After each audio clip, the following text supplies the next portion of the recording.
다 비키세요! 응급환자입니다! 비켜! 이동식 침대에 실려온 남성을 살피는 의료진의 손길이 다급했습니다. 보호자분 안 계세요? 선결제 없이는 수술이 불가능합니다. 바로 그때 지나가던 민주가 발걸음을 멈췄습니다. 이분 수술비 제가 낼게요. 제발 빨리 수술해 주세요. 사실 그 돈은 민주에게 남은 마지막 전부였습니다. 그리고 며칠 뒤 민주의 회사 앞에 벤츠가 줄지어 들어왔습니다. 그런데 민주가 살린 그 남자는 민주의 팔찌를 보더니 그 자리에 얼어붙고 말았습니다. 대체 무슨 일이 벌어진 걸까요? 이야기 시작 전 구독과 좋아요를 눌러주세요.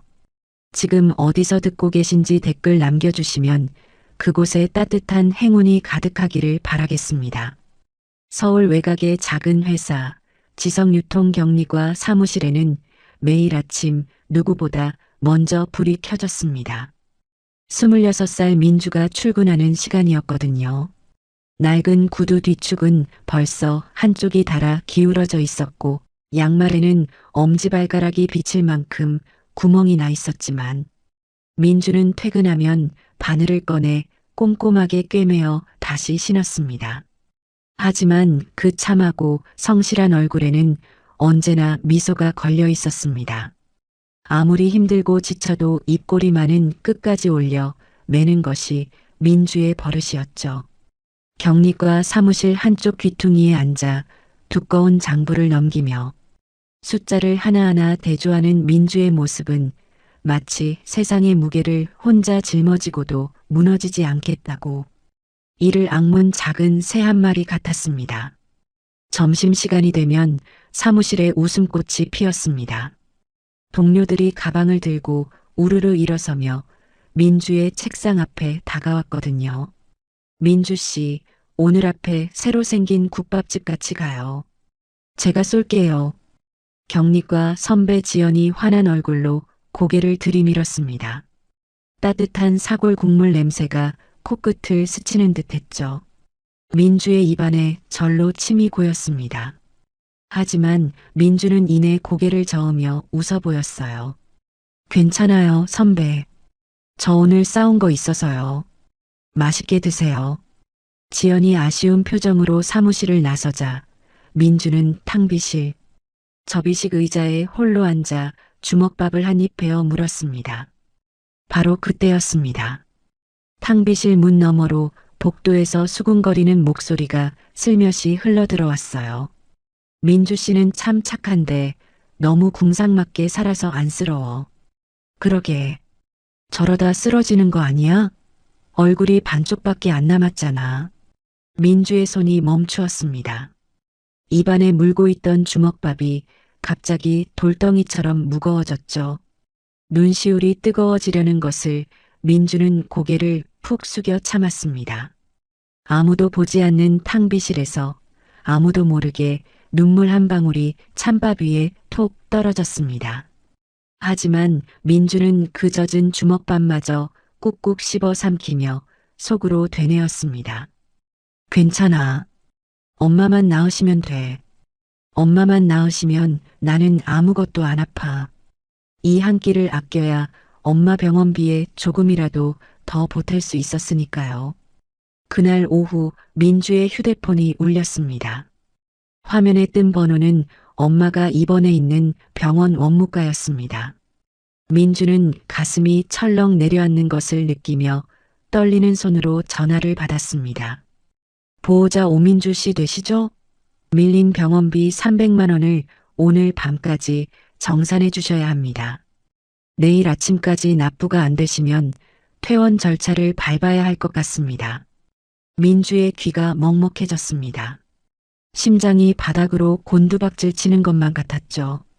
입술이 파르르 떨렸지만 겨우 목소리를 짜냈습니다. 전화를 끊고 민주는 한참 동안 휴대폰을 가슴에 꾹 눌러 쥔 채 움직이지 못했습니다. 머릿속에는 오직 병실에 누워있는 엄마의 모습만이 아른거렸습니다. 엄마 은서는 지금 이 시간에도 의식이 돌아오지 않은 채 산소 마스크의 의지에 가쁜 숨을 몰아쉬고 있었거든요. 창백한 얼굴 위로 가느다란 숨결만이 겨우겨우 오가는 그 위태로운 생명줄 하나에 민주의 온 세상이 매달려 있었습니다.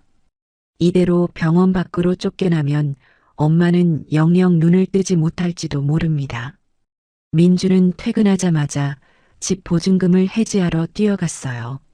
집주인에게 사정했죠. 아주머니, 죄송한데 보증금을 지금 돌려받을 수 있을까요? 집주인은 한숨을 내쉬며 고개를 끄덕였습니다. 민주는 떨리는 손으로 통장을 확인했어요. 보증금에다 그동안 한 푼 두 푼 모아온 돈까지 탈탈 털어넣으니 간신히 300만 원이 채워졌습니다. 피땀 흘려 모은 전 재산이었죠. 이 돈이 없으면 내일부터 당장 월세도, 교통비도, 끼니도 해결할 수 없었어요. 하지만 엄마의 목숨 앞에서 그런 건 아무 의미가 없었습니다. 밤 10시 병원 앞 ATM기 앞에 민주가 섰습니다. 민주는 부들부들 떨리는 손가락으로 비밀번호를 눌렀습니다. 화면에 잔액 302만 원이 찍혔어요. 민주는 300만 원을 인출했습니다. 기계가 돈을 세는 동안 심장이 터질 것 같았죠.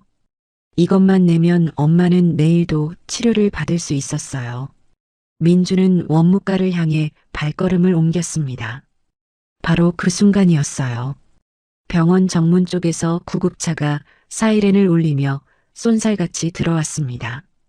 빨간 경광등이 어두운 주차장을 번쩍번쩍 비추었죠.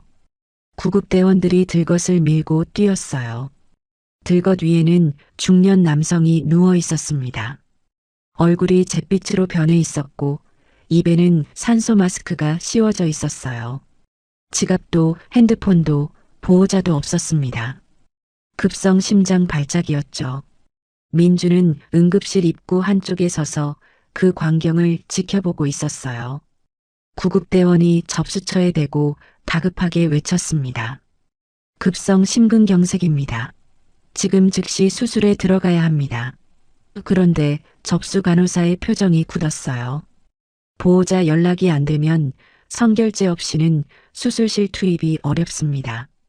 규정상 보호자 서명이 필요합니다.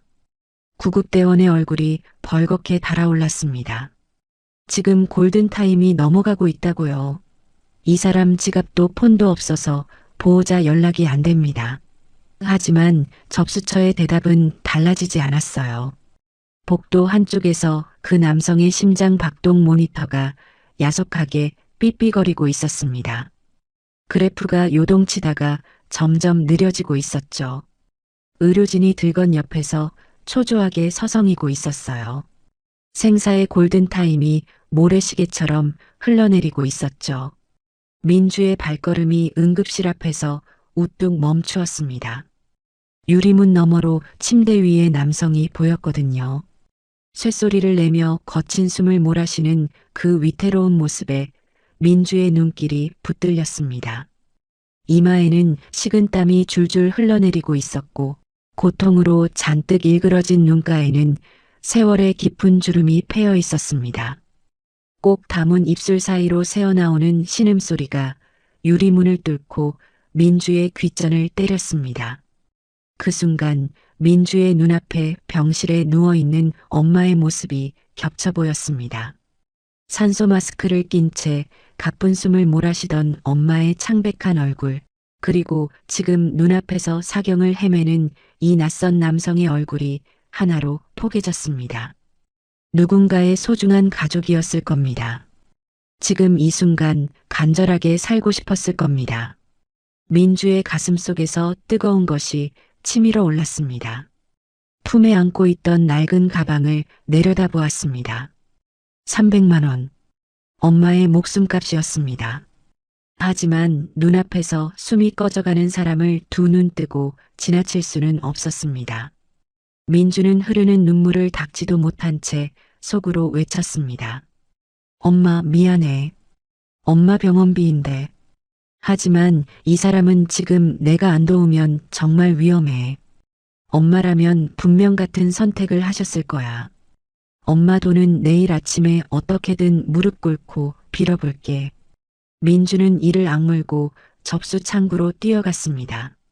낡은 가방에서 지폐 뭉치를 꺼내 창구 위에 올려놓는 민주의 손은 나뭇잎처럼 떨리고 있었습니다.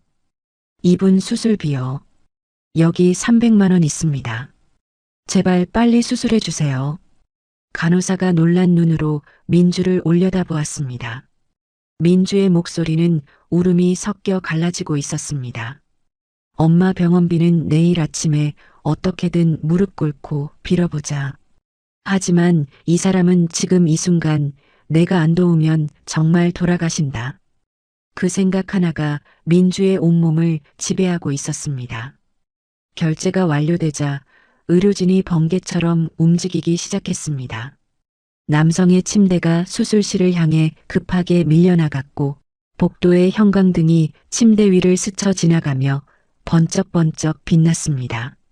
수술실 문이 닫히고 빨간 불이 켜지자 민주는 그제야 다리에 힘이 풀려 복도 벽에 등을 기댄 채 천천히 바닥으로 미끄러져 내려앉았습니다. 텅 빈 가방을 무릎 위에 올려놓고 민주는 천장을 올려다보며 가만히 눈물을 흘렸습니다. 전 재산이 사라진 가방은 깃털처럼 가벼웠지만 민주의 어깨 위에 내려앉은 무게는 세상에서 가장 무거웠습니다. 내일 아침 엄마 병원비를 어떻게 마련할 것인지 아무것도 정해진 것이 없었거든요. 하지만 민주는 후회하지 않았습니다. 저 문 너머에서 누군가의 소중한 사람이 다시 심장을 뛰기 시작할 테니까요. 다음 날 아침 해가 채 뜨기도 전에 민주는 병원 원무과 앞에 서 있었습니다. 밤새 한숨도 자지 못한 얼굴은 부석부석 부어 있었고 충혈된 눈 밑에는 시커먼 다크서클이 내려앉아 있었죠. 민주는 원무가 창구가 열리자마자 직원 앞에 허리를 깊이 굽혔습니다. 두 손을 모아 꼭 쥔 채 고개를 들지 못하고 떨리는 목소리로 입을 열었습니다. 부탁드립니다. 제발 일주일만 더 시간을 주세요. 일주일 안에 반드시 구해오겠습니다. 원무과 직원은 난처한 표정으로 모니터를 내려다보았습니다.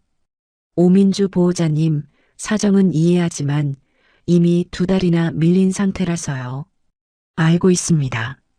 하지만 엄마가 지금 산소 마스크 없이는 숨을 못 쉬시잖아요. 이대로 퇴원하시면 우리 엄마 정말 돌아가세요.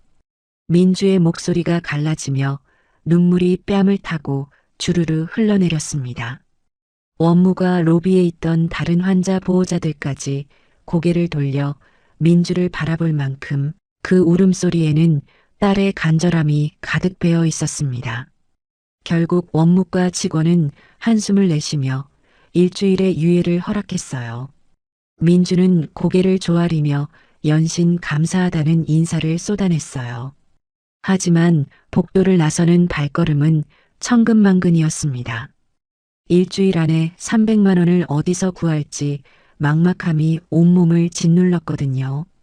바로 그 시각 같은 병원 중환자실에서는 전혀 다른 풍경이 펼쳐지고 있었습니다.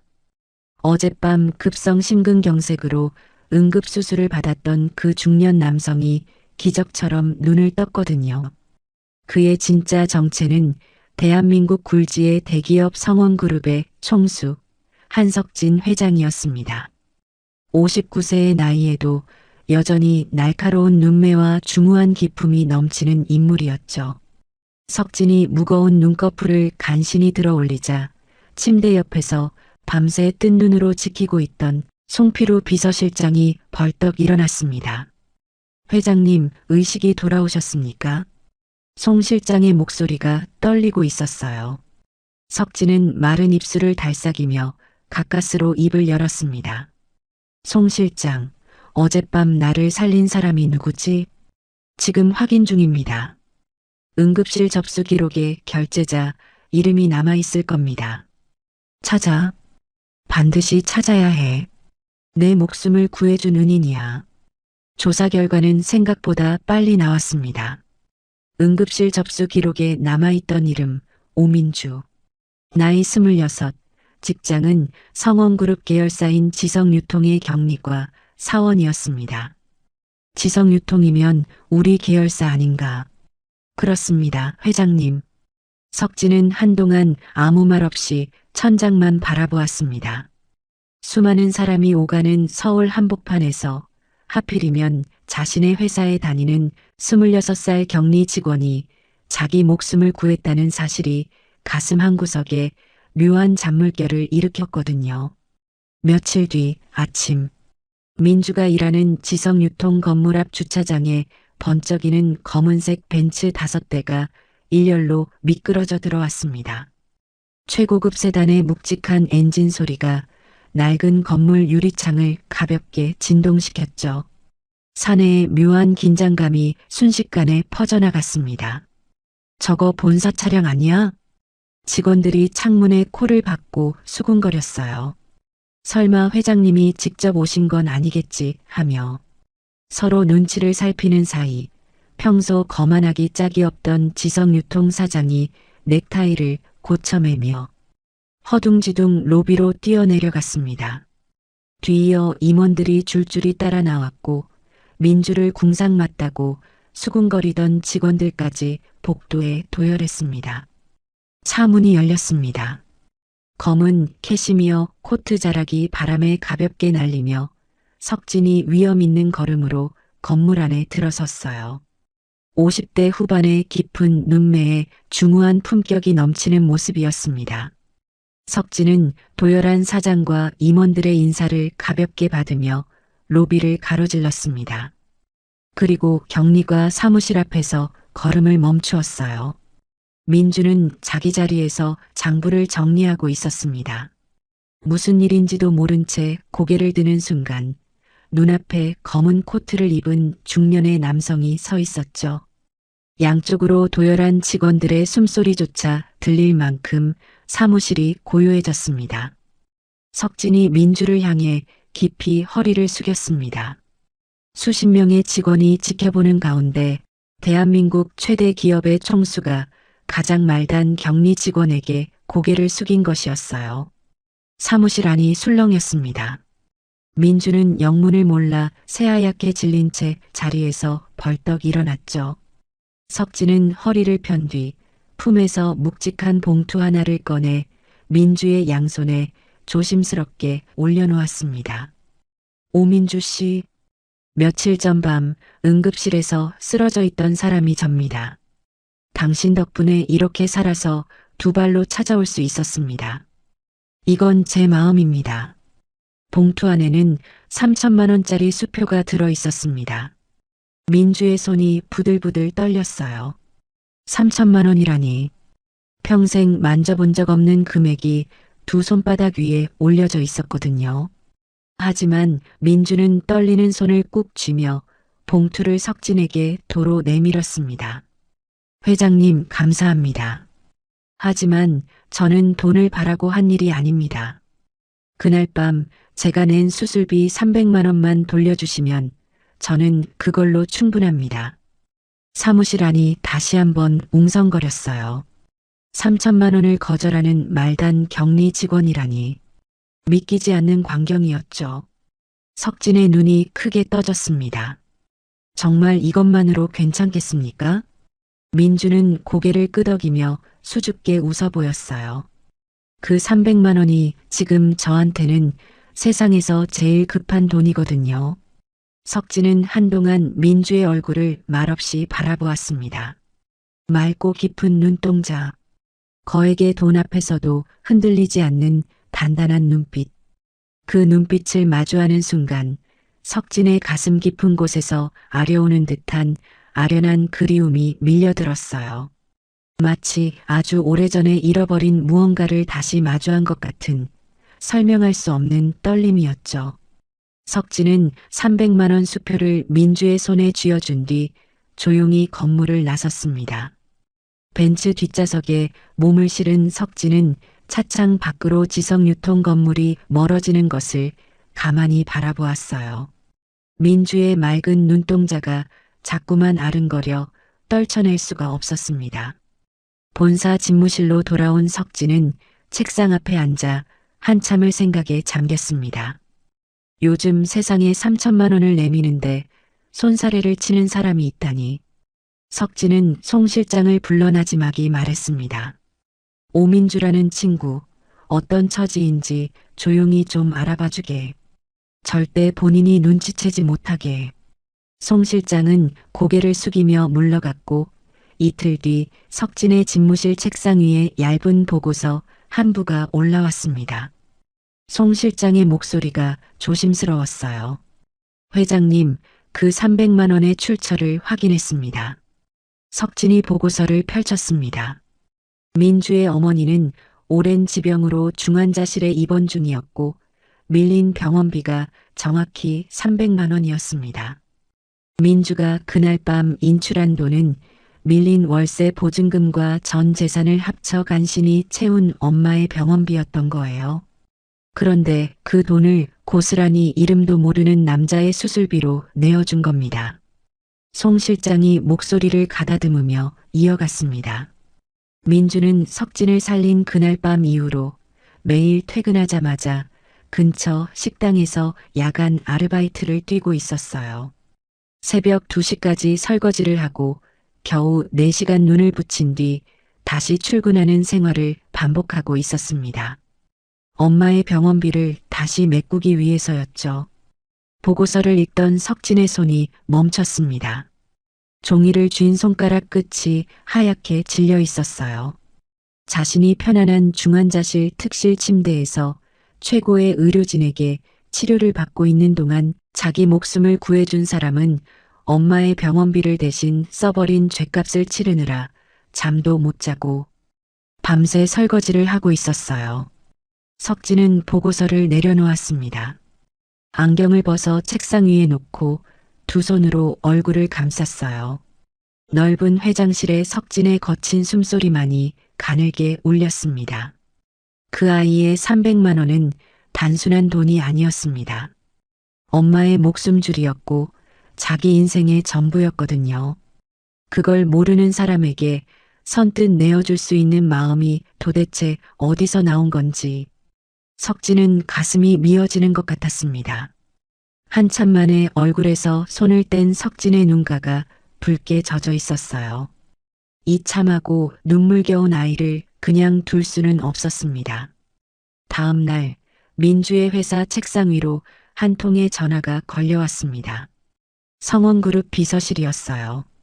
본사 회장실로 정중히 초대하고 싶다는 내용이었습니다. 민주는 수화기를 내려놓고 한참 동안 멍하니 앉아 있었어요. 지난번 사례금을 거절한 일 때문인가 싶기도 하고 혹시 자신이 무슨 실수라도 한 건 아닌가 싶어 가슴이 콩닥거렸습니다. 그날 오후 민주는 성원그룹 본사 건물 앞에 섰어요.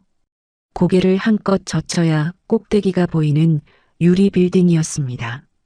천장에서 내려오는 거대한 샹들리에며 양복을 빳빳하게 차려입은 사람들이 빠른 걸음으로 오가는 풍경이며 민주가 평생 구경도 못 해본 세계였습니다.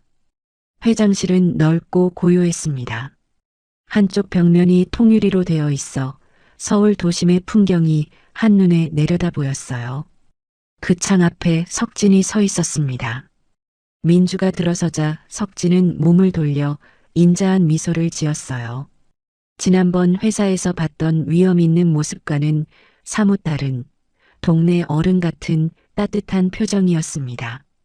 자네가 내 목숨값인 사례금은 끝내 거절했으니 내가 어른으로서 도울 방법을 따로 찾아봤네. 자네 어머니의 사연을 들었어. 민주의 고개가 번쩍 들렸습니다. 석진의 눈빛은 따뜻했지만 그 안에 깊은 안타까움이 서려 있었어요. 석진은 차분한 목소리로 제안을 꺼냈습니다. 민주의 어머니를 국내 최고의 대형병원 VIP 특실로 즉시 옮기고 완치될 때까지 드는 모든 치료비를 성원그룹에서 전액 지원하겠다는 것이었어요. 검사비, 수술비, 입원비, 약값까지 단 한 푼의 부담도 민주에게 지우지 않겠다고 했습니다. 민주는 귀를 의심했어요. 심장이 세차게 뛰기 시작했습니다. 어머니의 치료비. 당장 내일이라도 어머니가 더 좋은 병원에서 제대로 된 치료를 받을 수 있다니요.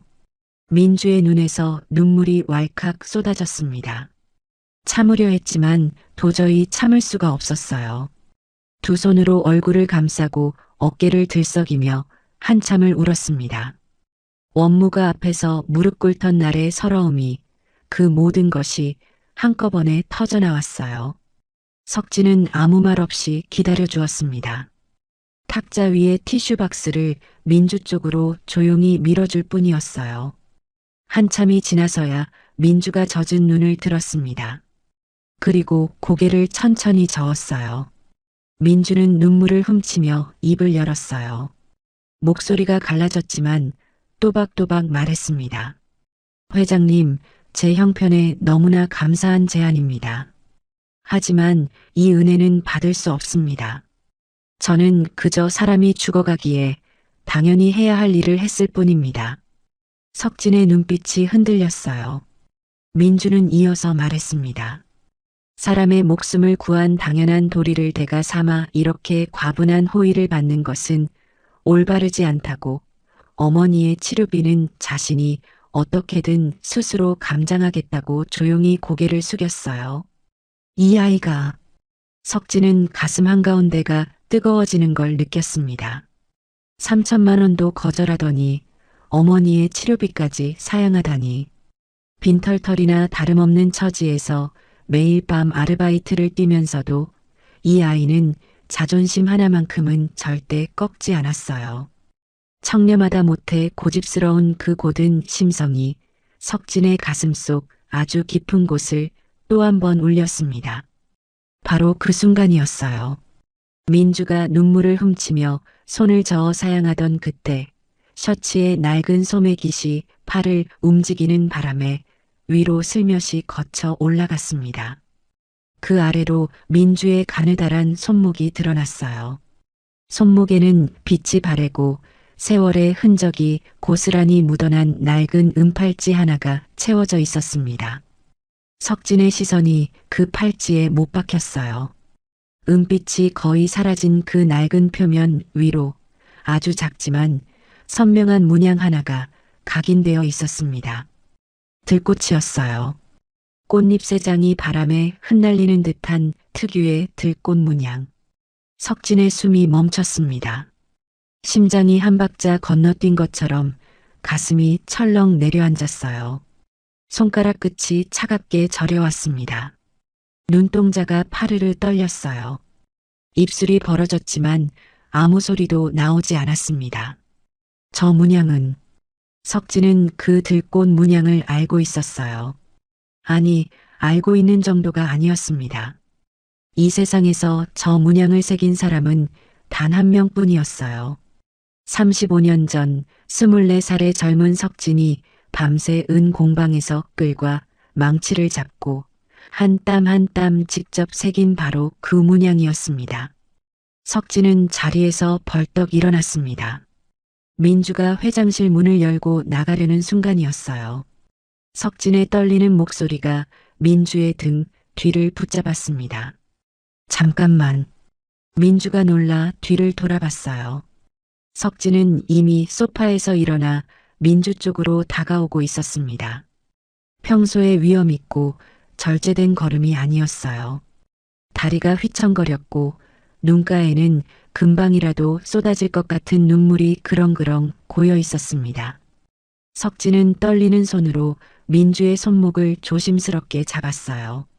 민주는 깜짝 놀라 몸을 움찔했지만 석진의 시선이 자신의 손목에 꽂혀 있다는 걸 알아차렸습니다. 은팔찌를 바라보고 있었어요. 35년의 세월이 묻어 빛이 바랜 그 낡은 은팔찌를. 석진의 손끝이 미세하게 떨리고 있었습니다. 마치 유리처럼 깨질까봐 두려운 듯 팔찌 위에 들꽃 문양을 손가락 끝으로 아주 가볍게 어루만졌어요. 그리고 갈라진 목소리로 물었습니다. 이 팔찌 어디서 난 건가? 민주는 영문을 몰랐어요. 성원그룹 회장이 왜 자신의 낡은 팔찌에 이토록 격한 반응을 보이는 건지 이해할 수 없었습니다.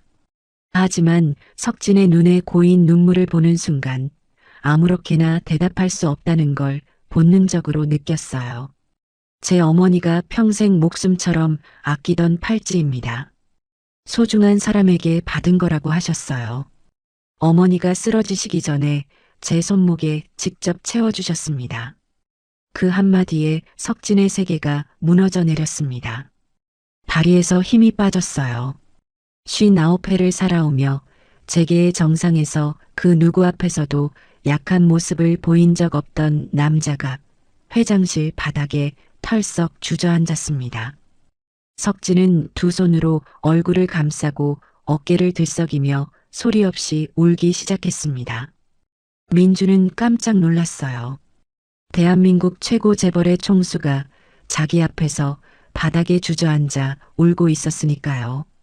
무슨 일인지 알 수 없어 당황한 채 어쩔 줄 몰라 서 있었습니다. 한참을 울던 석진이 젖은 눈을 들어 민주를 바라봤어요. 눈물 사이로 민주의 얼굴이 흐릿하게 보였습니다. 그런데 이상한 일이었어요. 눈물에 번진 민주의 윤곽이 다른 사람의 얼굴과 겹쳐 보이기 시작한 거였습니다. 맑고 깊은 눈동자, 수줍게 입꼬리를 올리는 미소. 35년 전 22살의 은선이 바로 저런 눈으로 자신을 바라보며 웃었습니다. 민주의 눈매가, 그 고왔던 미소가 은선과 너무나도 똑 닮아 있었어요.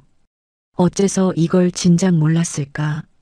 석진은 가슴을 치며 밀려오는 애틋함에 또 한 번 목이 메어왔습니다. 35년 전이었어요. 24살의 석진은 대기업 총수의 장남이었고 22살의 은선은 작은 공장에서 일하는 노동자의 딸이었습니다. 만날 수 없는 두 세계의 사람이었죠. 하지만 둘은 사랑에 빠졌어요. 어느 봄날 들꽃이 만발한 강변에서 처음 만났습니다. 은선은 들꽃을 좋아했어요. 바람에 흔들려도 꺾이지 않는 들꽃이 자기를 닮았다고 수줍게 웃었죠. 석진은 은선을 위해 은 공방을 찾았습니다. 밤새 끌과 망치를 잡고 은팔찌 표면에 들꽃 문양을 한 땀 한 땀 직접 새겼어요. 손가락에 물집이 잡혔지만 멈추지 않았습니다. 완성된 팔찌를 은선의 손목에 채워주며 석진은 평생 너만을 지켜주겠다고 눈물로 약속했어요. 은선은 눈물을 글썽이며 고개를 끄덕였습니다. 하지만 행복은 오래가지 못했어요. 석진의 가문은 공장 노동자의 딸을 며느리로 받아들일 수 없다며 잔인하게 반대했습니다. 아버지는 석진을 서재에 가두다시피 하며 은선을 당장 잊으라고 압박했어요. 그래도 석진이 버티자 가문은 더 극단적인 방법을 택했습니다. 석진을 미국 유학길에 강제로 올린 거였어요. 공항까지 가문의 사람들이 양옆을 에워싸 한 발짝도 벗어날 수 없게 했습니다.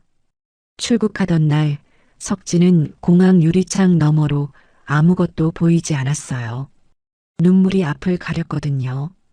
그렇게 석진은 은선과 강제로 생이별을 당했습니다.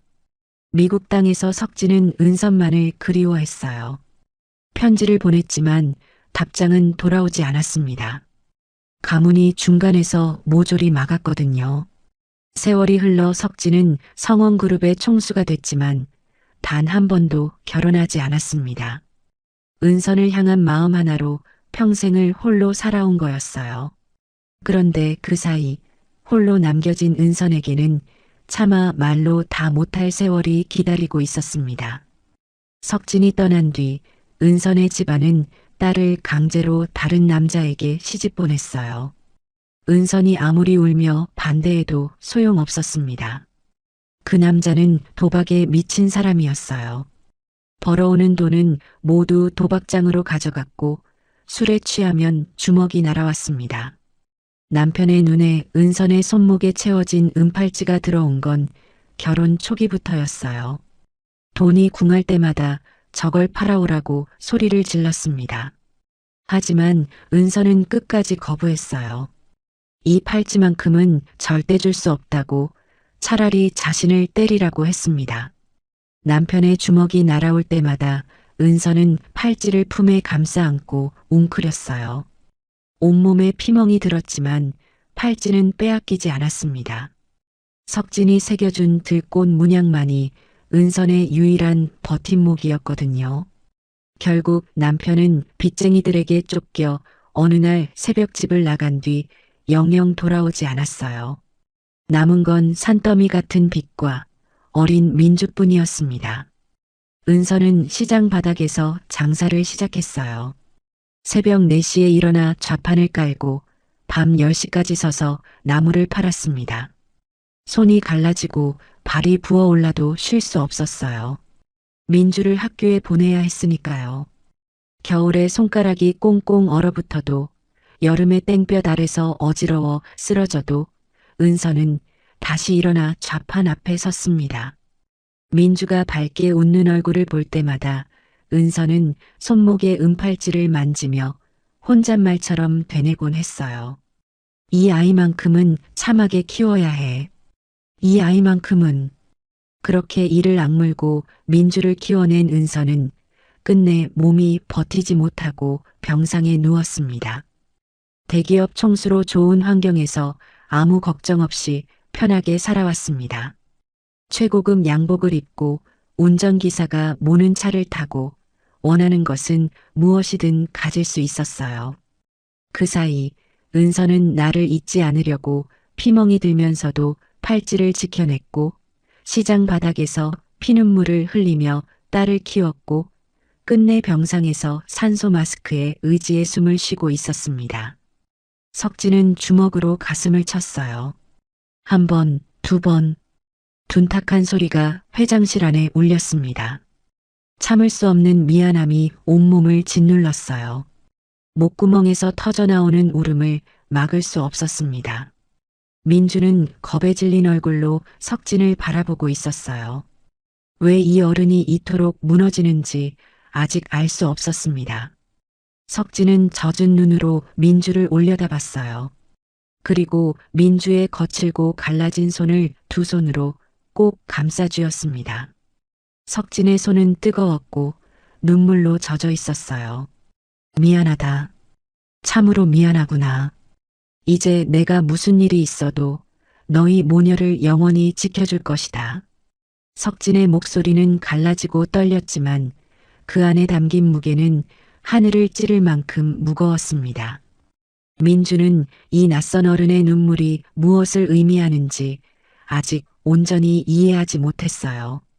다만 석진의 떨리는 두 손에서 전해지는 체온이 말로는 설명할 수 없는 깊은 슬픔과 진심을 고스란히 전하고 있다는 것만은 느낄 수 있었습니다. 한편 이 무렵 성원그룹 본사 부사장실에서는 전혀 다른 공기가 흐르고 있었습니다. 한태철, 나이 55, 석진의 4살 아래 남동생이자 성원그룹 부사장이었어요. 넓은 부사장실 가죽 의자에 깊숙이 몸을 파묻고 앉아 양주잔을 천천히 기울이고 있었습니다. 태철에게는 오래전부터 확고한 믿음이 하나 있었습니다. 형 석진이 평생 독신으로 살았으니 성원그룹의 막대한 재산과 후계 자리는 당연히 자신과 자식들의 몫이라는 거였어요. 형이 나이를 먹으면 먹을수록 그 믿음은 더 단단해졌습니다. 석진이 59이 되도록 결혼은커녕 연애 한 번 하지 않았으니까요. 그런데 이상한 소식이 태철의 귀에 들어오기 시작했어요.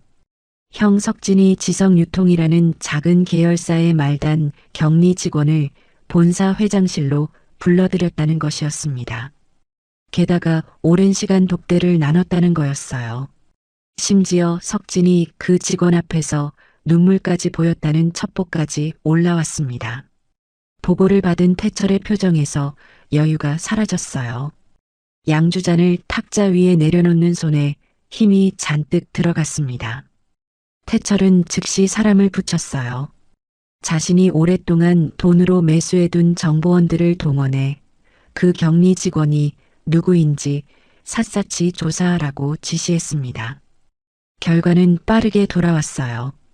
오민주, 지성유통 경리과 사원, 어머니 이름은 강은선, 그리고 결정적인 한 줄. 강은선은 35년 전 석진 회장의 첫사랑이었으며 오민주는 그녀의 외동딸. 태철의 얼굴이 흙빛으로 변했습니다. 형이 평생을 눈물로 그리워해온 첫사랑의 딸이라니. 만약 석진이 민주를 양녀로 들이거나 후계 구도에 세우기라도 한다면 평생을 바쳐 기다려온 모든 것이 한순간에 날아가는 거였어요. 성원그룹의 재산도 부사장의 자리도 자식들에게 물려줄 미래까지 전부요. 태철의 손이 부들부들 떨렸습니다. 이마에 핏줄이 돋아나고 이를 악물었어요. 절대 안 돼. 이 자리는 내 거야. 30년을 참고 기다려온 내 것이라고. 태철은 그날 밤부터 비열한 음모를 꾸미기 시작했습니다. 며칠 뒤 인터넷 포털 사이트와 온라인 커뮤니티에 자극적인 제목의 기사가 일제히 쏟아져 나왔습니다.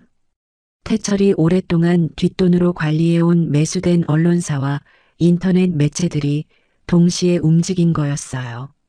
기사의 제목은 이랬습니다. 재벌 회장의 심약한 틈을 노려 의도적으로 접근한 계열사 여직원, 거액의 재산을 노리는 꽃뱀 의혹. 기사 본문에는 민주의 직장인 지성유통이라는 이름과 20대 중반 여성 격리 직원이라는 정보가 교묘하게 노출되어 있었습니다. 이름을 직접 쓰지는 않았지만 조금만 파면 누구인지 알 수 있도록 교활하게 짜놓은 거였죠. 인터넷은 순식간에 불이 붙었습니다. 댓글창에는 확인도 되지 않은 루머가 마치 사실인 것처럼 복사되고 또 복사되었어요. 얼굴도 모르는 사람들이 민주를 향해 악독한 말들을 퍼부었죠. 가난한 척 접근해서 재벌을 꼬셨다느니, 계획적으로 응급실에서 돈을 냈다느니, 상상도 할 수 없는 추악한 이야기들이 전산망을 도배했습니다. 다음 날 아침 여느 때처럼 일찍 출근한 민주는 현관문을 열자마자 사무실 안의 싸늘한 공기를 온몸으로 느꼈습니다. 동료들의 시선이 달라져 있었거든요. 어제까지만 해도 국밥 먹으러 가자고 손짓하던 사람들이 오늘은 민주와 눈이 마주치자 고개를 획 돌려버렸습니다. 복도에서 지나치는 직원들이 수군거리는 소리가 등 뒤로 따라왔어요. 어쩐지 그때 회장님이 직접 오시더라니. 뒤로는 무서운 짓을 꾸미고 있었네. 맨날 주먹밥 싸들고 착한 척하더니 속이 그렇게 까만 줄 몰랐지. 민주의 발걸음이 멈췄습니다. 무슨 소리인지 이해할 수 없었어요. 하지만 격리과 자리에 앉자마자 옆자리 선배마저 시선을 피하는 것을 보고 민주는 뭔가 심상치 않은 일이 벌어지고 있다는 것을 직감했습니다. 점심시간 탕비실에 혼자 앉은 민주가 휴대폰으로 인터넷을 열어보았어요. 검색창에 뜬 기사 제목들을 읽어내려가는 순간 민주의 손이 얼어붙었습니다. 휴대폰의 작은 화면 위로 자기를 향한 수천 개의 악성 댓글이 폭포처럼 쏟아져 내리고 있었거든요. 민주의 시야가 흐려졌습니다. 글자들이 눈물에 번져 읽히지 않았어요. 재산을 노렸다니. 민주는 그저 응급실에서 죽어가는 사람을 살렸을 뿐인데 세상은 그 선의를 이렇게 추악한 색으로 칠해버린 겁니다. 민주는 휴대폰을 조용히 접었습니다. 그리고 떨리는 손으로 주먹밥을 꺼냈지만 한 입도 넘어가지 않았어요. 한편 부사장실에서 기사가 터진 반응을 확인하며 입꼬리를 올리던 태철은 여기서 멈추지 않았습니다. 루머만으로는 부족했거든요. 민주를 완전히 파멸시킬 빠져나갈 수 없는 확실한 덫이 필요했습니다. 태철은 지성유통의 재무간부에게 직통 전화를 걸었어요. 태철이 오랫동안 뒷돈으로 관리해온 사람이었죠. 내가 시키는 대로만 해. 격리과 장부를 손봐야 하네. 정확히 300만 원이야. 한 푼도 틀리면 안 돼. 전화기 너머로 재무간부가 머뭇거리는 기색이 느껴졌지만 태철은 차갑게 못을 박았습니다. 자네 대포통장에 들어간 5억 기억하지? 말 안 듣겠으면 그 통장 내역을 검찰에 넘기는 수밖에. 전화를 끄는 태철의 입가에 비릿한 미소가 번졌습니다. 300만 원. 민주가 석진의 수술비로 냈던 바로 그 금액이었어요. 그 돈을 이용해 민주를 공금 횡령범으로 만들어버리겠다는 교활한 계산이었죠. 그날 밤 민주는 퇴근 후 병원으로 향했습니다. 중환자실 유리창 너머로 엄마의 모습이 보였어요. 산소 마스크를 쓴 채 가느다란 숨을 이어가고 있는 엄마. 세상이 온통 자기를 향해 손가락질을 하고 있었지만 엄마 앞에서만큼은 울면 안 된다고 민주는 이를 악물었습니다. 하지만 유리창에 비친 자기 얼굴을 보는 순간 참았던 눈물이 와르르 쏟아져 내렸어요. 민주는 소리가 새어나가지 않도록 두 손으로 입을 틀어막은 채 복도 구석에 쪼그려 앉아 어깨를 들썩였습니다. 엄마, 나 아무 잘못도 안 했는데 왜 이러는 건지 모르겠어. 아무도 들어주지 않는 혼잣말이 차가운 병원 복도에 가늘게 흩어졌습니다. 민주의 손목에서 빛바랜 은팔찌가 희미하게 반짝였지만 그 빛마저 민주의 눈물에 번져 보이지 않았어요. 태철의 지시를 받은 지성유통재무관부는 그날 밤부터 작업에 들어갔습니다. 회사 메인 서버에 접속해 격리과 전산 장부를 열었어요. 손끝이 떨렸지만 부사장의 대포통장에 묶인 5억이라는 족쇄가 그를 움직이게 했죠. 재무관부는 장부의 숫자를 하나하나 뜯어고치기 시작했습니다. 정확히 300만 원. 회사 공금에서 300만 원이 증발한 것처럼 보이게 만드는 정교한 조작이었어요. 하지만 단순히 숫자를 바꾸는 것만으로는 부족했습니다. 태철이 요구한 것은 민주가 절대로 빠져나갈 수 없는 완벽한 덫이었거든요. 재무관부는 민주의 근태 기록과 사내 아이디 접속 이력을 샅샅이 뒤졌어요. 그리고 결정적인 것을 찾아냈습니다. 일주일 전 민주가 밤 10시에 병원 앞 ATM기에서 300만 원을 인출한 기록이었죠. 민주가 엄마의 병원비를 정산하기 위해 월세 보증금과 전 재산을 탈탈 털어 뽑았던 바로 그 돈이었습니다.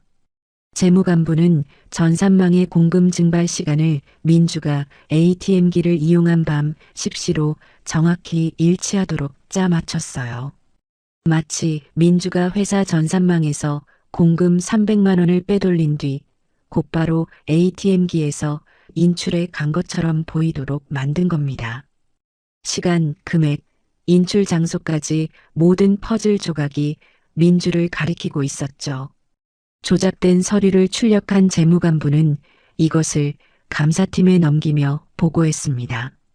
격리과 직원 오민주의 사내 아이디로 비정상적인 전산 접속이 확인되었고 장부상 공금 300만 원이 증발한 시각과 본인의 ATM 인출 시각이 정확히 일치한다고요. 어디에서 봐도 빈틈이 없는 완벽한 증거 조작이었습니다. 다음 날 오후 민주는 평소와 다름없이 격리과 자리에 앉아 묵묵히 장부를 정리하고 있었어요. 바로 그때 책상위 전화기가 울렸어요. 사내 감사팀이었습니다. 전화를 받은 민주의 표정이 서서히 굳어갔어요. 수화기 너머로 흘러나오는 목소리는 날카롭고 차가웠거든요.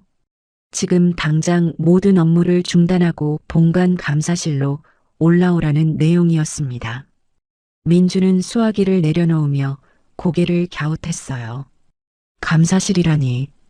격리가 말단 사원에게 감사실 호출이 떨어지는 일은 흔치 않았거든요. 불안한 마음을 안고 엘리베이터에 올라탄 민주의 심장이 점점 빠르게 뛰기 시작했습니다. 감사실 문을 열고 들어서는 순간 민주는 방 안의 공기가 얼음장처럼 차갑다는 것을 온몸으로 느꼈습니다. 사방이 막힌 삭막한 방. 창문 하나 없는 회색 벽.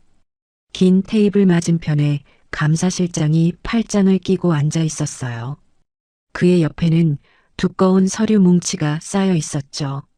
민주가 의자에 앉기도 전에 감사실장이 서류 뭉치를 집어들더니 민주의 앞에 매정하게 냅다 던졌습니다. 종이가 테이블 위로 부채처럼 펼쳐지며 펄럭거렸어요. 조작된 전산장부 출력물.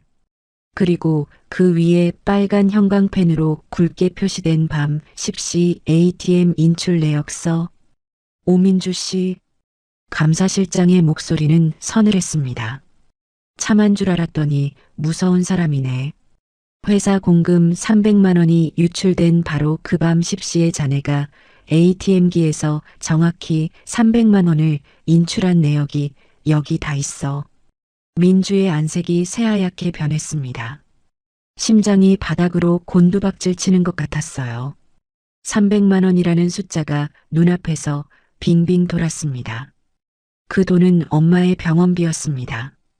회사 돈과는 아무 상관이 없는 개인 돈이었거든요. 민주는 떨리는 목소리로 필사적으로 해명했습니다. 실장님, 이건 오해입니다. 그 돈은 제 개인 돈이에요. 저는 회사 돈에 손도 안 댔습니다. 민주의 눈에 눈물이 그렁그렁 맺혔어요. 하지만 감사실장은 눈 하나 깜짝하지 않았습니다. 장부 불일치 시간과 자네 인출 시간이 일치하는데 어디서 변명이야? 감사실장은 빨간 형광펜으로 표시된 시간을 손가락으로 톡톡 두드리며 차갑게 쏘아붙였어요. 물론 재무간부가 일부러 맞춰놓은 거였지만 그 사실을 아는 사람은 이 방 안에 아무도 없었죠. 민주는 자리에서 벌떡 일어났어요. 정말 아닙니다. 저는 그날 밤 응급실에서 쓰러진 분의 수술비를 대신 내느라 그 돈을 다 쓰고 엄마 병원비는 유예를 받으러 갔었습니다. 확인해 주세요, 제발. 목소리가 갈라졌습니다. 눈물이 턱을 타고 뚝뚝 떨어져 서류 위로 번졌어요. 하지만 감사실장은 민주의 말을 끝까지 듣지도 않았습니다. 당장 사직서 쓰고 회사에서 나가. 이건 단순 장부 오류가 아니라 공금 횡령이야. 자네 같은 사람 때문에 성실히 일하는 직원들이 피해를 본다고. 사직서, 해고. 그 단어들이 민주의 고막을 때렸습니다. 다리에서 힘이 빠져나가는 것 같았어요. 민주는 의자 팔걸이를 꽉 잡으며 간신히 중심을 잡았습니다. 횡령이라니. 남의 돈에 눈곱만큼도 욕심을 낸 적이 없는 민주에게 공금 횡령범이라는 낙인이 찍히고 있었습니다.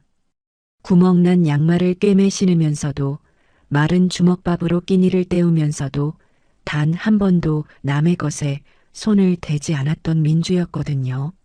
하지만 조작된 증거 앞에서 민주의 진심은 아무런 힘도 발휘하지 못했습니다. 민주는 부들부들 떨리는 손으로 테이블 위에 흩어진 서류를 한 장 한 장 주워 가슴에 끌어안았어요. 이게 증거라고? 이게 내가 도둑질을 했다는 증거라고? 억울함과 슬픔이 가슴 깊은 곳에서 용광로처럼 끓어올랐지만 민주는 그것을 밖으로 터뜨리지 못했습니다. 터뜨리면 무너질 것 같았거든요. 민주는 감사실에서 쫓겨나온 뒤 개인 짐을 챙기기 위해 격리과 사무실로 내려가야 했습니다. 엘리베이터 문이 열리고 복도를 걸어가는 동안 스쳐 지나가는 직원들의 눈빛이 달라져 있었어요. 소문은 이미 건물 전체에 퍼진 뒤였습니다. 격리과 사무실 문을 열자 안에 있던 사람들의 시선이 일제히 민주에게 쏠렸어요. 아무도 입을 열지 않았습니다. 하지만 그 침묵이 오히려 더 차가웠어요. 상사는 민주와 눈이 마주치자 고개를 돌렸고 옆자리 선배는 마치 전염병 환자를 피하듯 의자를 옆으로 밀었습니다. 민주는 고개를 숙인 채 자기 자리로 걸어갔어요. 서랍을 열고 개인 물건을 꺼내기 시작했습니다. 볼펜 몇 자루, 어머니 사진이 붙은 작은 액자, 그게 전부였어요. 비닐봉지 하나면 다 담을 수 있는 짐이었습니다. 바로 그때 뒤쪽에서 대놓고 들으라는 듯 큰 목소리가 터져 나왔어요. 어쩐지 매일 주먹밥 싸들고 다니면서 착한 척하더니 뒤로는 회사 돈을 300만 원이나 횡령하고 있었네. 정말 무서운 사람이다. 평소 민주를 궁상맞다고 뒷담화하던 후배 직원이었습니다. 그 말에 주변에서 킥킥거리는 웃음소리가 번졌어요. 또 다른 직원이 거들었습니다. 그러게 착한 척하는 사람이 제일 무서운 거라니까 하며 혀를 찼어요. 민주의 손이 멈췄습니다. 볼펜을 쥔 손가락에 힘이 들어가 손톱이 손바닥을 파고들었어요. 목구멍이 타는 것 같았습니다. 하지만 아무 말도 하지 않았어요. 입을 열면 울음이 터질 것 같았거든요. 민주는 비닐봉지를 들고 자리에서 일어났습니다. 사무실을 나서려는데 감사팀 직원 2명이 출입구 양쪽에 서 있었어요. 마치 범인을 호송하듯 민주의 뒤를 따랐습니다. 복도를 지나는 동안 다른 부서 직원들도 문틈으로 고개를 내밀어 구경했어요. 수군거리는 소리가 등 뒤에서 벌처럼 윙윙거렸습니다. 건물 현관을 나서는 순간 한낮의 햇살이 얼굴을 때렸어요. 하지만 민주에게는 따뜻하게 느껴지지 않았습니다. 감사팀 직원이 뒤에서 현관 유리문을 닫는 소리가 들렸어요. 쿵! 그 소리와 함께 민주의 회사 생활이 끝났습니다. 먼지처럼 가볍게 아무런 무게도 없이 길바닥으로 내팽개쳐졌어요. 반지하 단칸방에 돌아온 민주는 현관문을 닫자마자 바닥에 주저앉았습니다. 나는 그저 죽어가는 사람을 살리려고 당연한 일을 했을 뿐인데 세상은 왜 내 순수한 진심을 이토록 추악한 죄로 되돌려주는 걸까? 가슴이 찢어지는 것 같았습니다. 민주는 두 손으로 가슴을 쥐어뜯으며 울음을 터뜨렸어요. 참고 참았던 눈물이 둑이 무너지듯 쏟아져 나왔습니다. 온몸이 부들부들 떨렸어요. 이를 악물어도 입술을 깨물어도 울음이 멈추지 않았습니다. 민주는 떨리는 손으로 손목의 은팔찌를 꼭 움켜쥐었어요. 어머니가 쓰러지기 전 직접 채워준 빛바랜 들꽃 문양의 은팔찌. 유일하게 어머니의 온기가 남아있는 물건이었습니다. 엄마, 나 너무 무서워. 나 회사에서 쫓겨났어.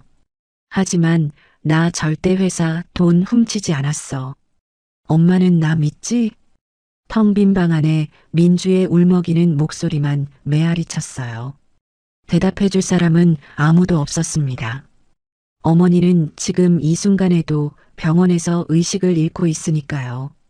한편 같은 시각 성원그룹 본사에서는 전혀 다른 공기가 흐르고 있었어요. 자택에서 조용히 요양 중이던 석진에게 송 실장으로부터 긴급 보고가 올라왔습니다. 계열사 지성유통에서 오민주 사원이 회사 공금 300만 원을 횡령한 혐의로 감사실 조사를 받고 즉각 해고당했다는 내용이었어요. 석진은 보고서를 읽다가 한 줄에서 손이 멈췄습니다. 횡령 금액 300만 원. 석진의 눈빛이 변했어요. 잔잔하던 호수에 돌이 던져진 것처럼 눈 속에 날카로운 빛이 서렸습니다. 300만 원. 그건 민주가 자신의 수술비로 전 재산을 털어 결제했던 바로 그 금액이었어요. 우연이라고 하기엔 너무나 정확한 숫자였습니다. 민주가 회사 공금을 횡령했다고 자기 엄마의 목숨값을 모르는 사람에게 선뜻 내어줄 만큼 고결한 아이가 3천만 원의 사례금을 눈앞에 두고도 고개를 저었던 아이가 고작 300만 원을 훔쳤다고? 석진은 단번에 직감했어요. 이건 누군가 민주의 바른 성품을 악용해서 아주 교묘하게 짜놓은 덫이라는 것을. 석진의 턱이 굳었습니다. 이마에 핏줄이 돋아났어요. 두 손이 부들부들 떨렸습니다. 보고서를 쥔 손가락 마디가 하얗게 변했어요. 내 목숨을 구한 은인이자 내가 평생 눈물로 그리워한 여자의 핏줄을 감히 어떤 놈이 도둑으로 모함해? 석진의 눈빛이 서슬퍼렇게 빛났습니다. 수십 년간 재계의 정상에서 숱한 전쟁을 치러온 호랑이의 눈이었습니다. 석진은 즉시 송 실장을 불렀어요.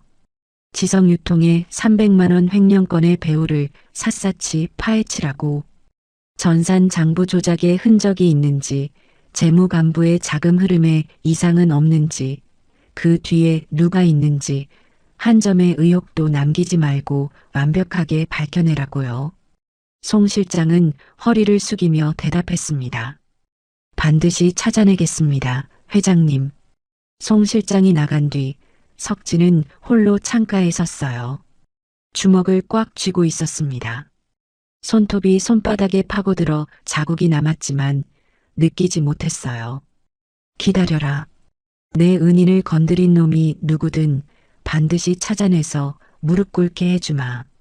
석진의 눈 속에서 호랑이의 불꽃이 꺼지지 않고 있었습니다. 석진의 명령이 떨어지자 송 실장은 단 한 시간도 지체하지 않았습니다. 성원그룹 본사 지하 3층. 일반 직원들은 존재조차 모르는 비밀 회의실에 불이 켜졌어요.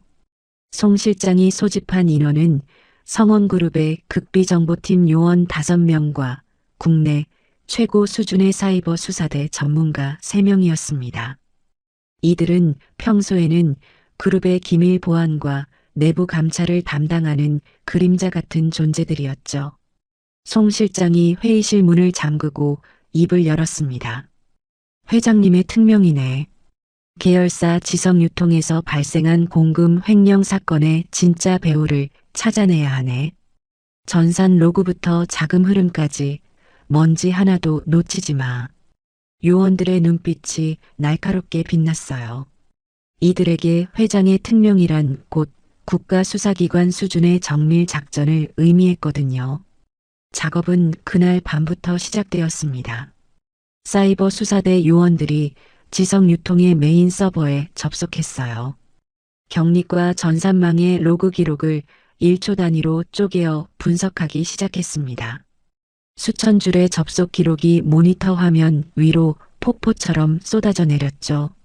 새벽 2시, 커피잔이 3개째 비워질 무렵 사이버 수사대 팀장의 손가락이 키보드 위에서 멈췄습니다.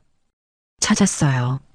장부가 조작된 날 밤 9시 47분, 민주의 사내 아이디로 서버에 접속한 기록이 있었습니다. 얼핏 보면 민주 본인이 접속한 것처럼 보였죠. 하지만 사이버 수사대 요원들은 여기서 한 겹 더 벗겨냈어요.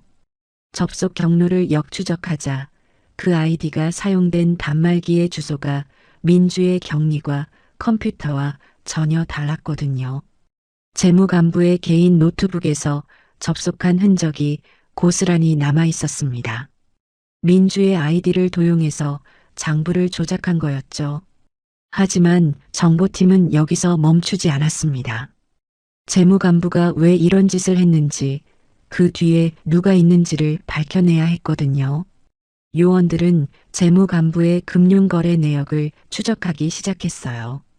개인 통장은 물론이고 아내 명의의 통장, 심지어 장모 명의로 된 계좌까지 샅샅이 뒤졌습니다. 그리고 결정적인 것이 나왔습니다. 재무간부의 비밀 대포 통장, 가족 명의도 아닌 타인 명의로 개설된 유령 계좌였어요. 그 계좌에 석 달 전 5억 원이라는 거액이 한 번에 입금된 기록이 찍혀 있었습니다. 5억 원의 출처를 역추적하자 돈의 꼬리가 성원그룹 부사장실 직속 비자금 계좌로 이어졌어요. 태철이었습니다. 송 실장의 눈이 번뜩였습니다. 하지만 송 실장은 노련한 사람이었어요. 여기서 성급하게 보고하는 대신 한 발 더 깊이 파고들었습니다. 태철의 개인 전산망, 업무용 이메일, 클라우드 저장소까지 정보팀의 그물이 촘촘하게 훑고 지나갔죠. 그리고 송 실장이 예상하지 못했던 것이 튀어나왔습니다. 태철이 차기 회장 자리를 차지하기 위해 오랫동안 은밀하게 빼돌려왔던 수백억 대 가문 비자금 횡령 장부가 통째로 발견된 거예요. 수십 개의 대포 통장에 나뉘어 들어가 있던 돈의 흐름이 거미줄처럼 복잡하게 얽혀 있었지만 정보팀은 그 실타래를 하나하나 풀어냈습니다. 300만 원짜리 누명 뒤에 수백억짜리 도둑이 숨어 있었던 겁니다. 모든 증거를 확보한 송 실장은 두꺼운 서류 파일 2개를 양손에 들고 본사 최상층 집무실로 올라갔습니다. 하나는 민주에 대한 조작 증거, 다른 하나는 태철의 비자금 횡령 증거였어요. 석진은 창가에 서 있었습니다. 송 실장이 들어오자 고개를 돌렸어요. 송 실장이 깊이 허리를 숙이며 보고했습니다. 회장님, 배우를 확인했습니다. 지성유통 재무간부가 민주 씨의 사내 아이디를 도용해 장부를 조작한 것이 전산 로그에서 확인되었고 그 재무간부에게 5억을 건넨 사람은 부사장님의 직속 비자금 계좌입니다. 석진의 턱이 미세하게 떨렸습니다. 예감이 있었어요. 하지만 직접 확인하는 것은 전혀 다른 차원의 고통이었거든요. 그리고 회장님, 한 가지 더 있습니다. 송 실장이 2번째 서류 파일을 펼쳤습니다. 태철이 수년간 빼돌린 수백억 대 비자금 횡령 장부의 전모가 펼쳐졌어요. 석진은 한동안 아무 말 없이 서류를 내려다보았습니다. 종이 위의 숫자들이 눈에 들어오지 않았어요. 석진의 머릿속에 떠오르는 것은 오직 하나뿐이었습니다. 같은 핏줄인 동생이 돈 때문에 자기 목숨을 구한 은인이자 첫사랑의 딸을 도둑으로 몰아 길바닥에 내팽개쳤다는 사실이었죠. 석진의 손이 부르르 떨렸습니다. 분노 때문인지 슬픔 때문인지 자기도 알 수 없었어요. 어머니 뱃속에서 같이 자란 동생이었습니다. 어릴 때는 손잡고 학교에 다녔고 아버지 돌아가신 뒤에는 같이 울었던 핏줄이었어요. 그 동생이 고작 재산 때문에 세상에서 가장 참하고 맑은 아이의 인생을 짓밟아 버린 겁니다. 석진의 가슴 속에서 분노와 슬픔이 뜨겁게 뒤엉켜 끓어올랐지만 석진은 이를 악물고 그것을 삼켰습니다. 지금은 울 때가 아니었거든요. 석진은 서류를 조용히 내려놓았습니다. 그리고 책상 서랍에서 낡은 주소록을 꺼내 한 장을 넘겼어요. 대검찰청 고위 간부의 직통 번호였습니다. 석진은 수화기를 들고 번호를 눌렀습니다. 신호음이 2번 울리고 상대가 받았어요. 오늘 대한민국에서 가장 추악한 도둑놈 한 마리를 잡을 걸세. 정의 수사관들을 성원그룹 부사장실 앞으로 즉시 대기시키게. 석진의 목소리는 낮고 엄숙했습니다. 감정의 파도를 억누르고 있었지만 그 차분함 속에 담긴 분노의 밀도는 상대방도 본능적으로 느낄 수 있었을 거예요. 전화를 끄는 석진은 자리에서 일어났습니다. 캐시미어 코트를 걸치고 옷깃을 여미고 구두끈을 단단히 조였어요. 거울에 비친 석진의 얼굴에서 자상한 어른의 모습은 완전히 사라져 있었습니다. 그 자리에 남은 것은 건드려서는 안 될 것을 건드린 자를 응징하러 가는 서슬퍼런 호랑이의 눈빛뿐이었죠. 석진은 집무실 문을 열고 위험 있는 걸음을 내디뎠습니다. 송 실장이 반 발짝 뒤에서 묵묵히 따랐어요. 본사 복도의 직원들이 석진의 얼굴을 보고 본능적으로 길을 비켰습니다. 평소에 온화한 회장님이 아니었거든요. 지금 이 복도를 걸어가는 사람은 자기 사람을 건드린 자를 반드시 응징하겠다는 살기를 온몸에서 뿜어내는 호랑이였습니다. 엘리베이터가 닫히는 순간 석진은 나지막이 중얼거렸어요. 기다려라 태철. 내 놈이 그 아이에게 흘리게 한 눈물 한 방울도 남김없이 되돌려주마. 그 시각 성원그룹 부사장실에서는 태철이 가죽의자에 깊숙이 파묻힌 채 벽면 대형 TV를 바라보고 있었습니다. 화면에는 인터넷 뉴스 기사들이 떠 있었어요. 성원그룹 계열사 여직원 공금 횡령 적발로 해고, 태철의 입꼬리가 느릿하게 올라갔습니다. 탁자 위 크리스탈 잔에 양주를 따르며 혼자 중얼거렸어요. 이제 그 격리의 인생은 끝났고 형님의 모든 재산은 다 내 거야. 양주를 한 모금 기울이며 비열하게 웃었습니다. 모든 것이 계획대로였어요. 언론 기사로 민주를 사회적으로 매장시키고 조작된 장부로 회사에서 쫓아냈으니 이제 석진 곁에 다가갈 수 있는 사람은 아무도 없었습니다.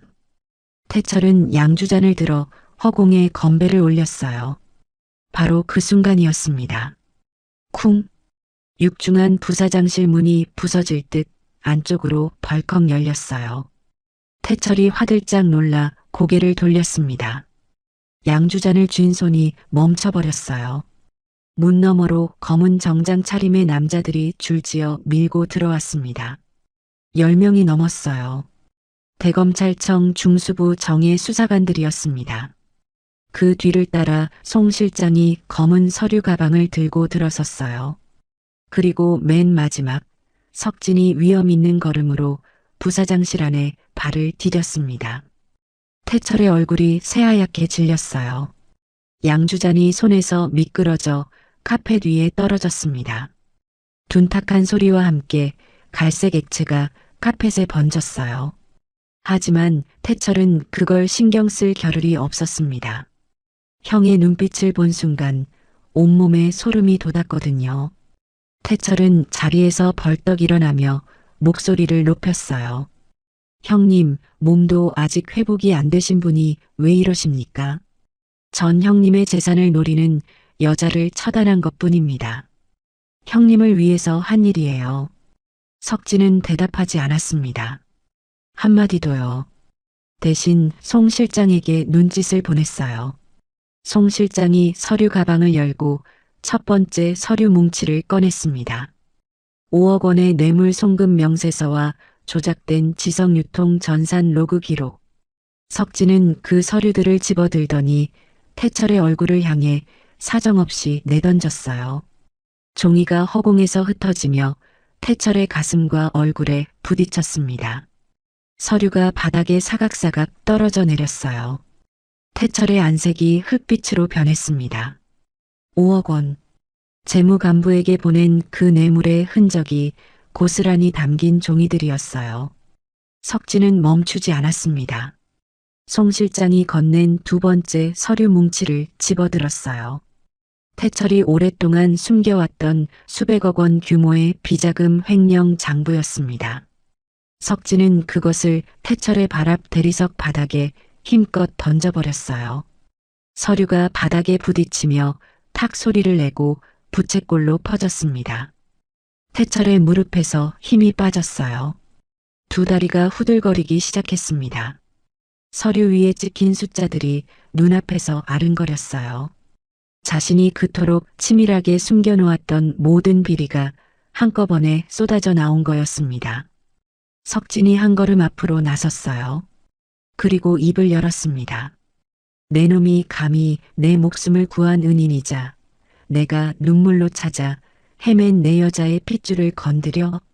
석진의 목소리는 낮았지만 부사장실 벽이 울릴 만큼 무거웠어요. 눈빛이 서슬 퍼렇게 빛났습니다. 내 놈이 그러고도 인간이냐? 호통이 방 안을 뒤흔들었습니다. 수사관들조차 숨을 죽였어요. 태철은 그제야 완벽한 파멸을 직감했습니다. 두 무릎이 바닥으로 꺾이며 석진 앞에 털썩 무릎을 꿇었어요. 양복 바지 무릎이 바닥에 닿는 둔탁한 소리가 났습니다. 형님, 한 번만 살려주십시오. 제 자식들을 봐서라도 제발. 태철이 석진의 바짓가랑이를 두 손으로 붙잡고 비참하게 오열했어요. 콧물과 눈물이 뒤범벅이 된 얼굴이었습니다. 방금까지 양주잔을 기울이며 비열하게 웃던 모습은 온데간데 없었어요. 석진은 태철의 손을 내려다봤습니다. 자신의 바지를 움켜쥔 동생의 더러운 손. 그 손으로 26살짜리 아이를 도둑으로 몰아 길바닥에 내팽개쳤어요. 석진은 매정하게 태철의 손을 내리쳤습니다. 내 은인이 당한 눈물에 비하면 내 놈의 파멸은 가볍다. 석진은 그 한마디를 남기고 몸을 돌렸어요. 뒤도 돌아보지 않았습니다. 수사관들이 태철에게 다가가 수갑을 채웠어요. 철커덕. 차가운 금속 소리가 부사장실에 울렸습니다. 태철은 수갑이 채워진 손목을 내려다보며 힘없이 고개를 떨궜어요. 수사관들에 의해 태철이 끌려나가고 매수된 재무간부까지 체포됐다는 보고가 올라왔습니다. 모든 비극의 배후가 소탕된 거였어요. 석진은 단 1초도 지체하지 않았습니다. 본사 현관으로 나가며 송 실장에게 말했어요. 차를 준비하라고. 지금 당장 민주에게로 가야 한다고. 송 실장은 이미 차를 대기시켜 놓고 있었습니다. 검은 벤츠가 서울 도심을 가로질러 달렸어요. 깨끗하게 포장된 도로가 점점 좁아지고 낡은 건물들이 늘어선 골목으로 접어들었습니다. 반지하 단칸방 앞에 차가 멈췄어요.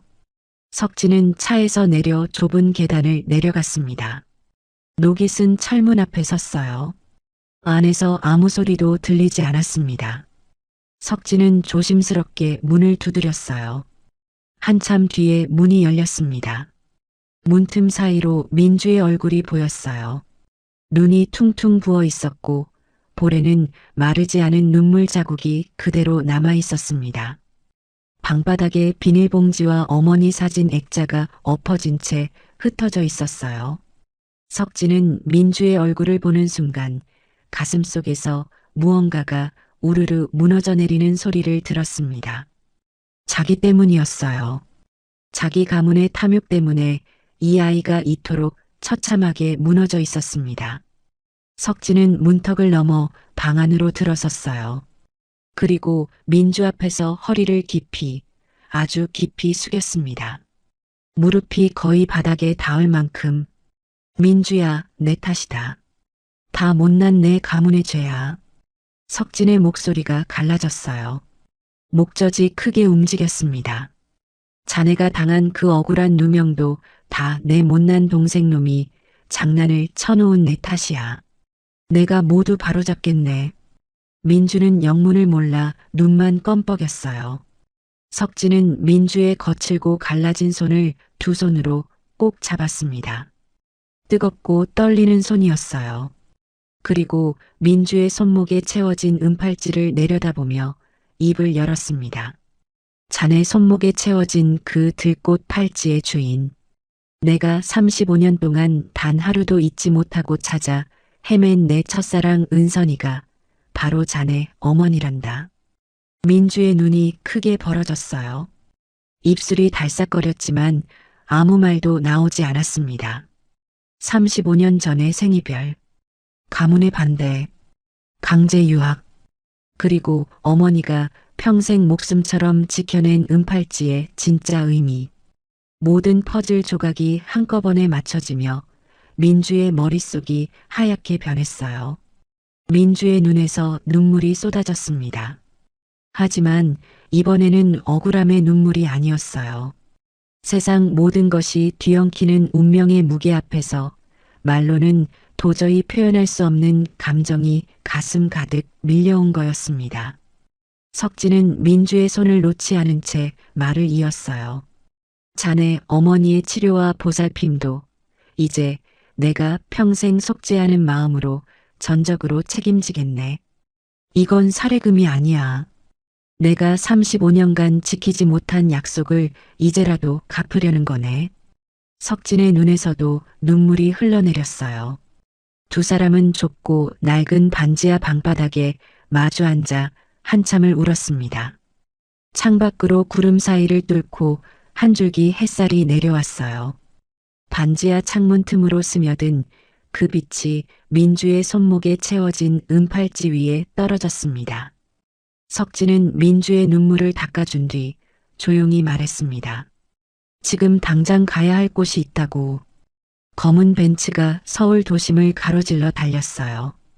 차가 멈춘 곳은 지성유통 본사 앞이었습니다. 민주가 며칠 전 비닐봉지 하나 들고 쫓겨나온 바로 그 건물이었어요. 석진이 먼저 차에서 내려 민주에게 손을 내밀었습니다. 두 사람은 나란히 본사 로비를 지나 대회의실로 걸어 들어갔어요. 회의실 안에는 이미 전 직원이 소집되어 있었습니다. 송 실장이 미리 연락을 넣어 놓은 거였어요.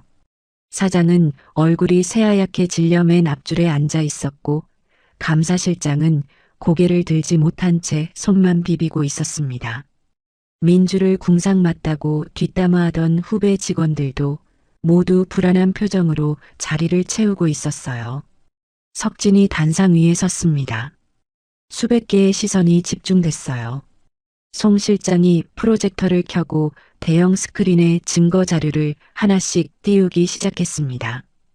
지성유통 재무간부가 민주의 사내 아이디를 도용해 장부를 조작한 전산 로그 기록, 재무간부의 대포통장으로 성원그룹 부사장실에서 5억 원이 유입된 자금 추적 내역, 그리고 이 모든 것을 지시한 배우가 성원그룹 부사장 태철이었다는 사실.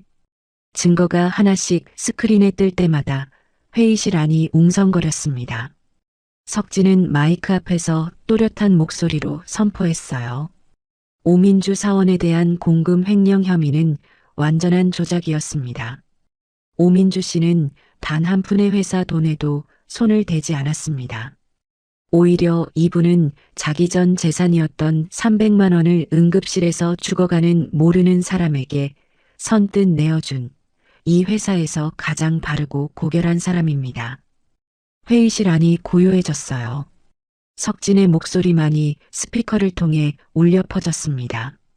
오민주 사원에 대한 해고는 즉각 철회되며 명예는 완전하게 회복됩니다. 순간 경리가 쪽에서 울음소리가 터져나왔어요. 민주를 궁상맞다고 뒷담화하고 횡령범이라고 대놓고 조롱했던 젊은 직원들이 고개를 들지 못한 채 어깨를 들썩이고 있었습니다. 사장단도 고개를 푹 숙이고 있었죠. 그때 감사실장이 자리에서 일어났어요. 며칠 전 삭막한 감사실에서 민주에게 조작된 서류를 던지며 도둑 취급했던 바로 그 사람이었습니다. 감사실장은 민주 앞까지 걸어온 뒤 허리를 거의 직각으로 숙였어요. 목소리가 떨렸습니다. 오민주 씨, 제가 큰 잘못을 했습니다. 조작된 증거만 보고 확인도 제대로 하지 않은 채 몰아세웠습니다. 변명의 여지가 없습니다. 진심으로 사죄드립니다. 감사실장의 눈가가 붉어져 있었어요. 고개를 숙인 채 한참을 움직이지 못했습니다. 그 다음으로 다가온 건 평소 민주를 궁상맞다고 뒷담화하고 횡령범이라며 대놓고 조롱했던 경리과 후배 직원이었어요. 후배는 민주 앞에 서자 얼굴을 들지 못한 채 아무것도 모르면서 함부로 말해서 정말 미안하다며 울음을 터뜨렸습니다. 민주는 눈물을 소매 끝으로 훔치며 고개를 저었습니다. 민주는 손을 따뜻하게 잡아주었어요. 아닙니다. 상황이 그랬으니 오해할 수 있었습니다. 저도 여러분 입장이었으면 그랬을 거예요. 원망 한마디 없이 넓은 도량으로 모든 오해와 앙금을 부드럽게 용서해 주었습니다. 회의실 여기저기서 훌쩍이는 소리가 났어요. 모든 명예가 회복된 뒤 석진과 민주는 곧바로 병원으로 향했습니다. 석진이 속죄의 마음으로 전폭 지원해 둔 대형병원 VIP 특실이었어요. 긴 복도를 지나 병실 앞에 도착했습니다. 민주는 문 앞에서 잠시 멈춰 섰어요. 심장이 미칠 듯이 뛰었습니다. 떨리는 손으로 문고리를 잡았어요. 조심스럽게 문을 열었습니다. 그리고 민주는 숨이 멎는 것 같았어요. 침대 머리가 올려져 있었습니다. 산소 마스크가 벗겨져 있었어요. 몇 달 동안 의식 없이 누워만 있던 어머니 은선이 기적처럼 맑은 눈을 뜨고 창밖을 가만히 바라보고 있었습니다. 가을 햇살이 창문을 통해 병실 안으로 흘러들어와 어머니의 볼 위에 따스한 빛을 들이우고 있었어요. 앙상하게 마른 뺨이었지만 눈빛만은 살아있었습니다. 민주의 다리가 풀렸어요. 문틀을 잡고 겨우 몸을 지탱했습니다. 입술이 파르르 떨렸어요. 목구멍에서 소리가 나오지 않았습니다.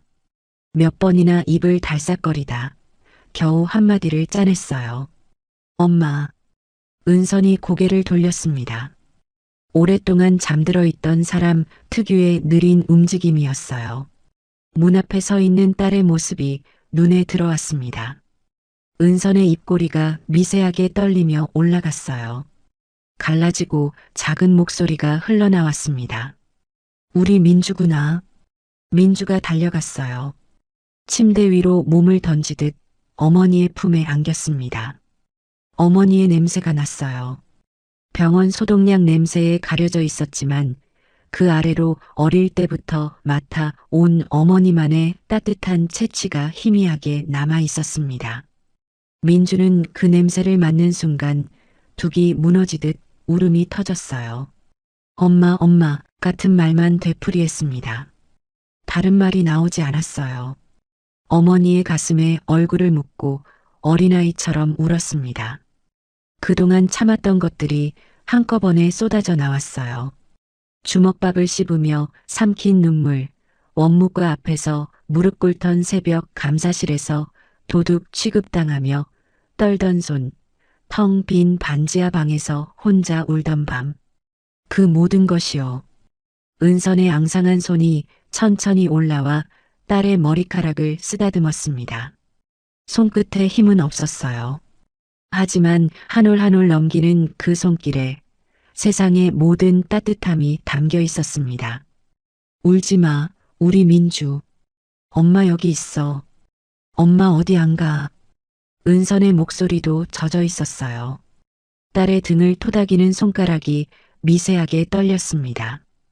의식이 없는 동안에도 어딘가에서 딸의 목소리가 들렸다고, 유리창 너머에서 이마를 갖다 대고 울던 딸의 체온이 느껴졌다고 은선은 나중에 말했어요.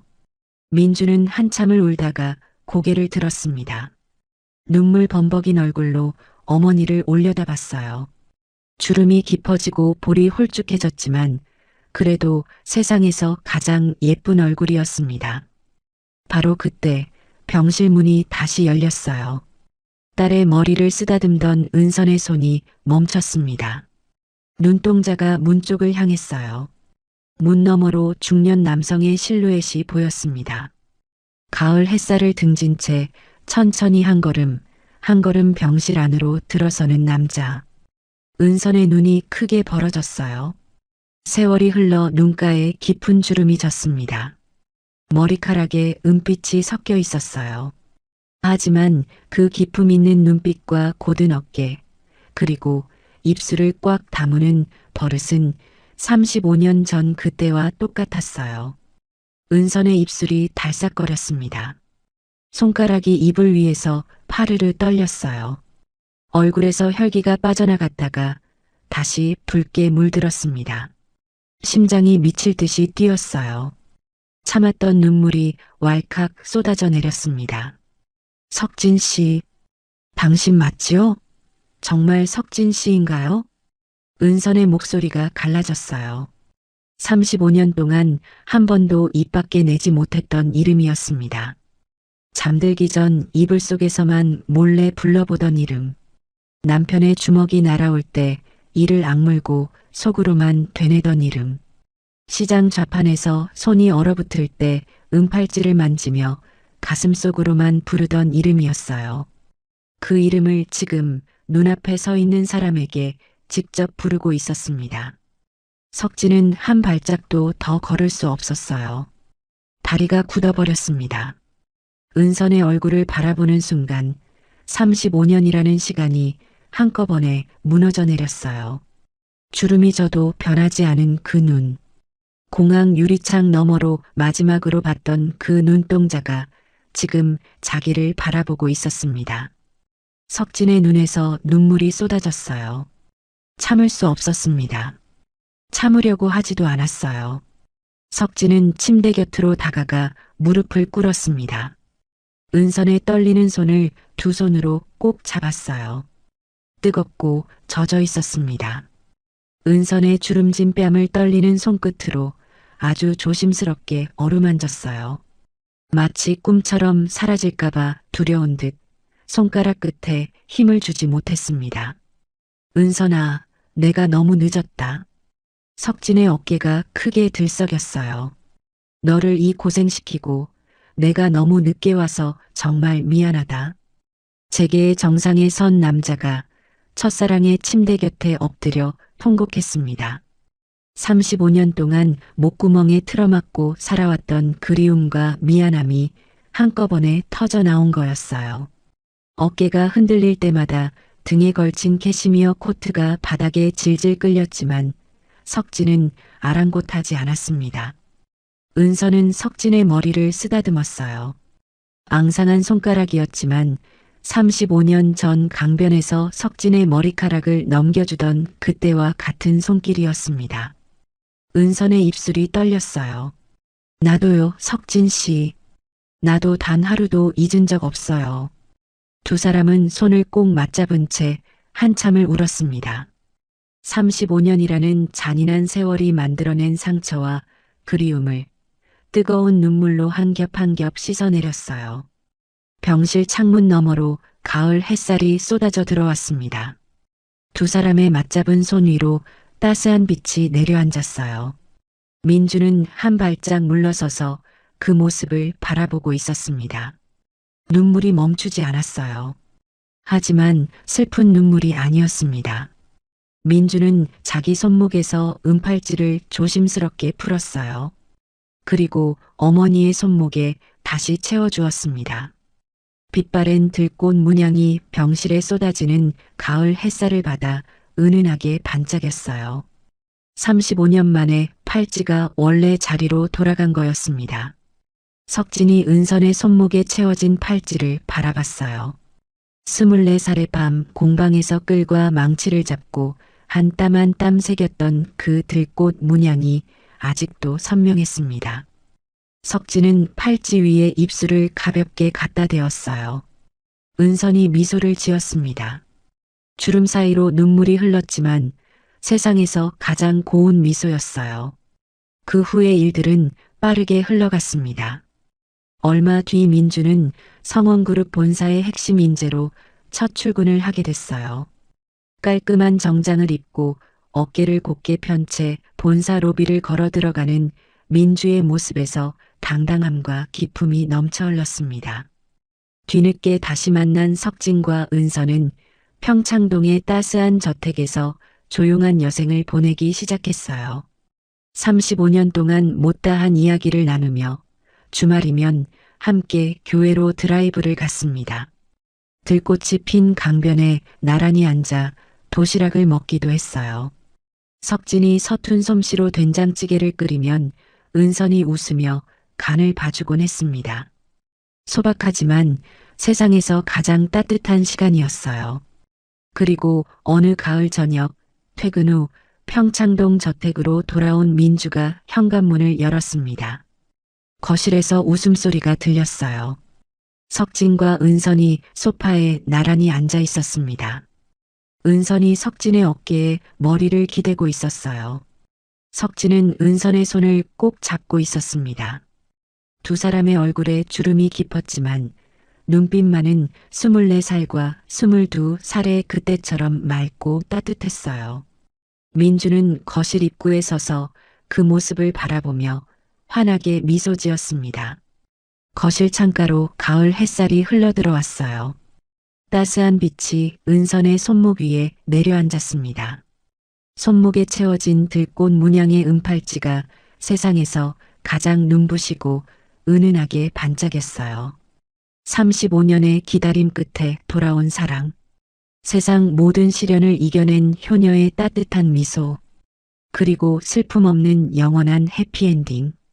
들꽃은 바람에 흔들려도 결코 꺾이지 않는다고 은서는 말했었죠.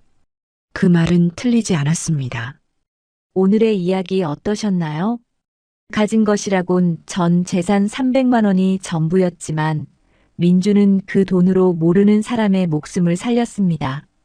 그 작은 선택 하나가 끊어져 있던 인연을 다시 이어주었고 누명도 서름도 모두 거두어 갔습니다. 들꽃은 바람에 흔들려도 결코 꺾이지 않는다고 어머니는 늘 말했습니다. 그리고 그 말은 틀리지 않았습니다. 대가를 바라지 않고 건넨 따뜻한 손길은 돌고 돌아 결국 우리 곁으로 돌아옵니다. 오늘 당신이 베푼 작은 진심 하나가 누군가에게는 평생 잊지 못할 기적이 될지도 모릅니다. 이 이야기가 여러분의 하루의 작은 위로가 되었다면 더 좋은 이야기로 찾아뵐 수 있도록 구독과 좋아요를 눌러주세요. 그리고 사연의 주인공들에게 전할 따뜻한 응원도 댓글로 부탁드립니다. 오늘도 건강하시고 늘 좋은 일만 가득하시길 바랍니다.